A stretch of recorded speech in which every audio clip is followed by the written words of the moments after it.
ఓం శ్రీ సాయినాథాయ నమః. పకీరు సాయినాం ఎట్లు వచ్చెను. పెండ్లి వారు షిరిడి చేరగానే ఖండవ మందిరమునకు సమీపమునున్న భక్త మహల్లస్పతి గారి పొలంలోనున్న మర్రి చెట్టు క్రింద బాస చేసిరి.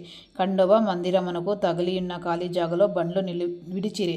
బండ్లనున్న వారి ఒకరి తర్వాత ఒకరు దిగిరి. పకీరు కూడా దిగెను. బండి దిగుచున్న యువ పకీరు చూసి భక్త మహల్లస్పతి రండి సాయి అని స్వాగతించెను. తక్కిన వారు కూడా ఆయనను సాయి అని పిలువనారంభించిరి. అది మొదలు వారు సాయిబాబాగా ప్రఖ్యాతులయ్యిరి. ఇతరుల యోగులతో సావాసము. సాయిబాబా షిరిడీలోనొక మసీదులో నివాసం ఏర్పరచుకునిరి. బాబా షిరిడీ రాక పూర్వమే దేవిదాస్ అను యోగి షిరిడీలో ఎన్నో సంవత్సరాల నుండి నివసించుచుండెను. బాబా అతనితో సాంగత్యముకి ఇష్టపడిను. అతని కలిసి కొంతకాలము మారుతి మందిరంలోను చావడిలోనూ నుండెను. కొంతకాలము ఒంటరిగా నుండెను. అంతలో జానకిదాస్ గోసాని అను ఇంకొక యోగి ఇచ్చటకు వచ్చెను. బాబా అప్పుడప్పుడు ఆ యోగితో మాట్లాడుచుండేవారు.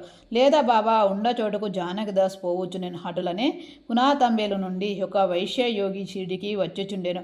ఆయన గృహస్థుడు, పేరు గంగాగిర్. ఒకనాడు బాబా స్వయముగా కుండలతో నీళ్లు తెచ్చి పూల చెట్లకు పోయొచ్చుండట చూసి అతడు షిరిడి గ్రామస్తులతో ఇట్లనెను.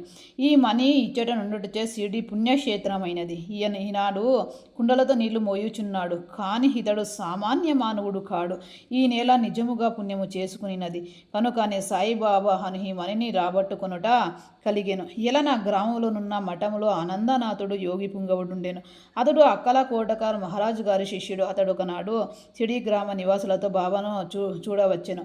అతడు సాయిబాబాను చూసి ఇట్లనెను. ఈయన యొక్క అమూల్యమైన రత్నము. సామాన్య మానవులే కనిపించినప్పటికీను ఈయన మామూలు రాయి వంటి వాడు కాదు. ఈయన అమూల్యమైన వజ్రము. ముందు ముందు ఈ సంగతి మీకు తెలియగలదు. ఇట్లనుచు అనాథనాథుడు తిరిగి వెళ్ళెను.